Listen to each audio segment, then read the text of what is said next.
कृषि कानूनों को लेकर किसानों में काफी रोष देखा जा रहा है और किसान इस बिल को वापस करवाने के लिए दिल्ली के बॉर्डर पर डटे हुए हैं।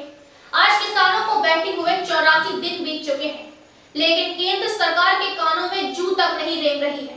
दूसरी ओर किसान भी अपनी मांगों को लेकर डटे हुए हैं। इसी तारतम्य में मध्य प्रदेश के छतरपुर जिले के सामना लाइव संवाददाता मोहम्मद इमरान अपनी टीम के साथ दिल्ली पहुंच गए हैं और कल उन्होंने टिकरी बॉर्डर पर किसानों के हाल जाने थे। आज वह सिंधु बॉर्डर पर सामना लाइव की टीम के साथ किसानों से रूबरू हो रहे हैं। देखिए खास रिपोर्ट।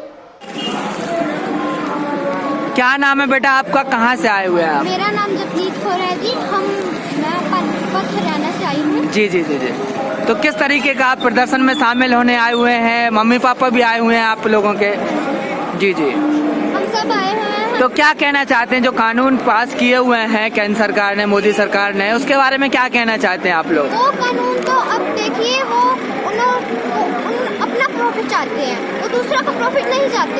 जी जी। तो इसीलिए उन्होंने वो कानून पास किए हैं। अब हम वो उनका गिफ्ट उनको देने आए हैं वापस से। आपको किसने बताया कि जो कानून हैं वो उनके फायदे के हैं, आपके मम्मी पापा और जो किसान भाई हैं उनके फायदे के नहीं है? हम जैसे हम टीवी देखते हैं, न्यूज देखते हैं, वहाँ से ही पता चल जाता है हमें। जी जी जी जी। तो आप लोग क्या मांगे आप लोगों की गुड़िया, आप लोग क्या चाहते हैं? कि भाई किसानों की मांगे पूरी करें और कौन से कृषि कानून है उनको वापस लें। अच्छा अच्छा। तो कितने दिन से आए आप लोग यहाँ पर हैं सिंधु बॉर्डर पर? हम आज ही यहाँ आए हैं। अच्छा अच्छा। कितने लोगों की फैमिली है आप लोगों की टोटल, मम्मी पापा शायद सभी लोग? हमारी 15-20 जने ही आए हैं। अच्छा अच्छा, 15-20 लोग आए हुए हैं। चलिए चलिए, बहुत अच्छी बात। एक बार किसान एकता जिंदाबाद, किसान एकता जिंदाबाद, किसान। देखिए छोटे छोटे बच्चे भी अपना प्रोटेस्ट दर्ज करवा रहे हैं, आप साफ देख सकते हैं। ये सिंधु बॉर्डर पे सिंधु बॉर्डर पे भैया हैं किसान, इनसे ही जानते हैं कहाँ से हैं और कितने दिनों से। क्या नाम है सर आपका? मेरा नाम मनदीप सिंह है। किस जिले से हैं आप? मैं उत्तराखंड उधम सिंह नगर का रहने वाला हूँ। कितने दिनों से आप यहाँ पे प्रदर्शन? मैं पिछले करीब 10 दिन से किसान आंदोलन में शामिल था। बीच में कुछ दिन घर भी गए थे। पिछले 2 दिन से मैं किसान आंदोलन में हूँ। कल तक मैं गाजीपुर बॉर्डर में था। आज सुबह ही मैं यहाँ पे सिंधु बॉर्डर पे पहुँचा हूँ। मैं आपको बता देना चाहता हूँ कि मैंने आर्मी की 17 साल की सेवा देने के बाद पिछले 2 साल से रिटायरमेंट के बाद यहाँ का माहौल देखा है। मैं जिस डिपार्टमेंट में था वहाँ पे रहने के उस दौरान वहाँ पे हमें किसी भी धर्म जाति में बिल्कुल नहीं बांटा जाता है। बिल्कुल सही बात है। जो ये सरकार है, पिछले 2 साल से मैंने यहाँ आने के बाद ये देखा है कि ये सरकार विकास के नाम पे सिर्फ लोगों को बांटने में लगी हुई है। इस सरकार के पास विकास के लिए कोई काम नहीं है। एयरपोर्ट, रेलवे, हर डिपार्टमेंट को ये बेच रहे हैं। इनके जिस भी स्टेट में इलेक्शन आता है, सारे का सारा डिपार्टमेंट इनका, सारे मंत्री, सारा विभाग इनका वहाँ पे जाके इलेक्शन के प्रचार में लग जाते हैं। दिल्ली के इलेक्शन में इन्होंने सारे मंत्री, सारा का सारा जो बीजेपी का दल था, सारे का सारा प्रचार में लगा रहा है। अब बंगाल का इलेक्शन है तो सारी की सारी पार्टियां इनकी वहाँ पे जाके प्रचार कर रही हैं। जबकि यहाँ पे 2 महीने से किसान बैठे हैं, 200 से ज्यादा किसानों की शहादत हो चुकी है। इन्हें शर्म नहीं आती। हर बार ये कहते हैं कि ये कानून बहुत अच्छे हैं। ये कहना चाह रहे थे कुछ दिन पहले, हमारे प्रधानमंत्री महोदय ने कहा कि इस कानून में काला क्या है। मैं इनसे ये जानना चाहता हूँ, जिस दिन इस देश का अनाज कुछ चंद लोगों के हाथों में चला जाएगा, जब उनके कहने से वो अनाज बाहर निकलेगा, तो कैसे कह सकते हो कि उस समय अनाज का जो बाहर आटा जो है, चावल या जो भी चीज, जब वो कुछ लोग उसको स्टोर कर लेंगे तो वो अपने हिसाब से बाद में अपने रेटों पे बेचेंगे, मनमाने दामों। ये फर्क किसानों के साथ साथ आम लोगों पे बहुत ज्यादा पड़ने वाला है। इसी डिपार्टमेंट के अंदर रह के हमने 18 साल नौकरी की है। आज जब हम यहाँ पे आते हैं तो हमारे को ये कहा जाता है कि ये अलग लोग हैं, ये इस देश के लोग नहीं हैं, इनकी सोच अलग नहीं है। इसी वर्दी के साथ आज इन लोगों के साथ हमको आमने सामने बिठा दिया गया है।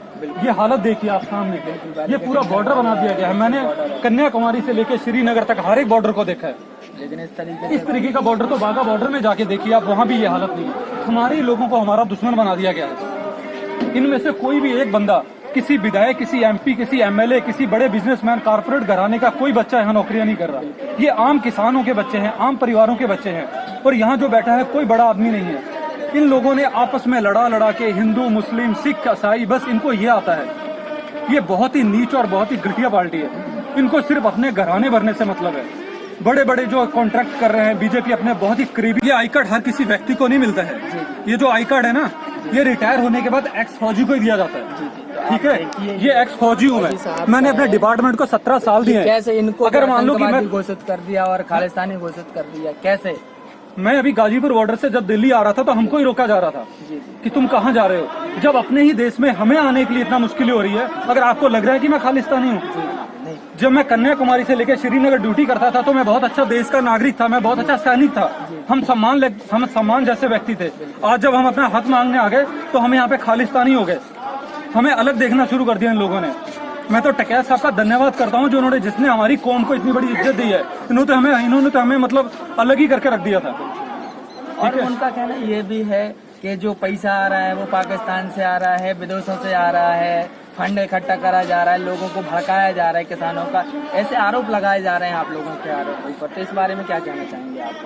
देखिए, जो आंदोलन हो रहा है ना, ये सिर्फ भारतवर्ष नहीं देख रहा है। इस आंदोलन को ना, जैसे हम अपने बाहर के देशों की न्यूज अपने देश में दिखाते हैं, जो मेरे इंटरनेशनल चैनल हैं, तो वो इंटरनेशनल चैनल के माध्यम से ये खबर बाहर के देशों में जा रही है। जो जमीर जागता हुआ इंसान होता है ना, वो उसकी मदद कर रहा है और वो करेगा।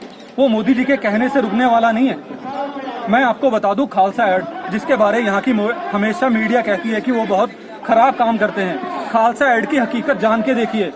खालसा एड एक ऐसी संस्था है ना जो देश, धर्म और जात पात देख के सेवा नहीं करती है। अभी 4 दिन पहले उत्तराखंड में वहाँ पे आपदा आई है, उनके लोगों ने वहाँ पे भी पहुँच गए। मोदी जी के आदमियों से पहले पहुँचने से पहले वहाँ पे कौन आरएसएस का बंदा पहुँचा है जिसने वहाँ जाके लोगों को मदद की है? खालसा एड के टीम वहाँ पे पहुंची हुई है, वो जाके उनकी मदद कर रहे हैं। और हकीकत में ये देश जान गया है कि अलगवादी कौन है और खालिस्तानी कौन है। और मोदी जी भी जितना जल्दी समझ जाएंगे उतना अच्छा होगा उनके लिए और उनकी पार्टी के लिए भी। कितने दिनों तक आंदोलन करते रहेंगे? कितने दिन? जैसे वो कह रहे हैं कि हम 1 इंच भी पीछे नहीं हटेंगे ना, कानून वापस लेंगे। आप कह रहे हैं हम यहाँ से नहीं हटेंगे, तो क्या बीच का कोई रास्ता हो सकता है या नहीं? मैं आपको साफ लफ्जों में कह दूं, इन कानूनों के बिना वापसी के हमारे लिए कोई रास्ता नहीं है। एक कानून ऐसा बनता है कि आप कितना भी ज्यादा से ज्यादा अनाज स्टोर कर लो, अब बताओ उसमें क्या सुधार कर दोगे आप? आपने एक ऐसा कानून बना दिया कि आप कितना भी गेहूं स्टोर करो, कितना भी धान स्टोर करो, आप उसमें संशोधन क्या करोगे? क्या संशोधन कर लोगे उसमें? आपको तो वो कैंसिल ही करना पड़ेगा ना। तो आप देख सकते हैं कितना गुस्सा है। और ये पूर्व फौजी हैं, इनको भी खालिस्तानी और आतंकी बताया जा रहा है, जबकि इनके पास आई कार्ड भी सारी चीजें हैं, इनको आने से भी रोका गया। तो इसी तरीके से सभी लोगों के ऐसे ही तरीके से गुस्सा है सभी लोगों का। मैं मोहम्मद इमरान, सामना लाइव और सत्ता सुधार से, छतरपुर MP से। घराने भरने से मतलब है, बड़े बड़े जो कॉन्ट्रैक्ट कर रहे हैं बीजेपी अपने बहुत ही करीबी लोगों को उस कॉन्ट्रैक्टों को देती है। मैं आपको बहुत करीब से बता दूं कि जो रेलवे बेची जा रही है, एयरपोर्ट बेचे जा रहे हैं, हमारी BSNL को बेच दिया, बड़े बड़े जितने भी देश के नेटवर्क हैं, ये कुछ गिनती के लोगों को देते जा रहे हैं। इनको देने का मकसद सिर्फ ये है कि वहां से क्या है, मैं आपको सीधे भाषा में बता दूं कि ये कह रहे हैं कि कॉन्ट्रैक्ट, एक किसान जब उसका बच्चा कहीं बाहर चला जाता है या उसके पास खेती करने के लिए टाइम नहीं होता, तो वो क्या करता है कि अपनी जमीन ठेके पे देता है। आप याद रखना, जब चीज कोई ठेके पे दी जाती है तो वो ठेका लेने वाला जो व्यक्ति होता है, यकीनन है कि वो भी अपनी मेहनत को अपनी मेहनत का हिस्सा रखेगा। जिस दिन अपने रेलवे, एयरपोर्ट जो हमारे से ले रहे हैं, तो क्या वो अपना हिस्सा नहीं रखेंगे? जो इनकम हमारी आज हो रही थी वो कम हो जाएगी। जो आज हम डायरेक्ट, हमारा देश अगर मान लो रेलवे से कितना जो उसका इनकम होती है, जो वो कोई ठेके पर साथ थे ना रेल मंत्री, तो रेल फायदे में फिर उसको बेचा क्यों जा रहा है? हाँ, मैं बता रहा हूँ आपको बेचने का क्या कारण है। अगर मान लो कि आज जो रेलवे डिपार्टमेंट है, आज मान लो बीजेपी ने आज वो रेल डिपार्टमेंट ऐसे लोगों के हिस्से में दे दिया कि जो कॉन्ट्रैक्ट करेंगे उसमें 10-20% उनकी भागीदारी रहेगी। वो सरकार में रहे या ना रहे, पर उनको वो हिस्सा हमेशा मिलता रहेगा। उन्होंने अपने लिए एक बिजनेस बना लिया है।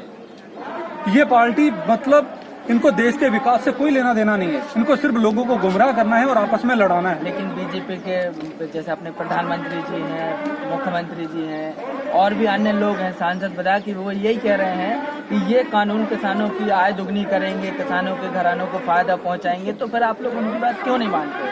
आपने कहा कि आय दुगनी करेंगे जी। मैं आपको बता दूं कि आज पंजाब और हरियाणा के अंदर 2 एक स्टेट हैं जहाँ पे थोड़ा बहुत MSP मिलता है। मैं प्रॉपर यूपी से हूँ, मैं प्रॉपर यूपी उत्तराखंड से हूँ, जहाँ पे हमारी फसल इसी बार 2 महीने पहले 1360 रुपए, 1400 रुपए तक धान बिका है। वो भी बिका नहीं, मतलब आप अगर सेंटर में ले जाओ जहाँ पे सरकारी धान मिलता है, तो वहाँ पे कभी मॉइस्चर के बहाने से, कभी इसके बहाने से, उसके बहाने से जब प्रधानमंत्री बार बार कहते हैं कि एमएसपी था, है, रहेगा, तो उनको कानून बनाने में क्या परेशानी है?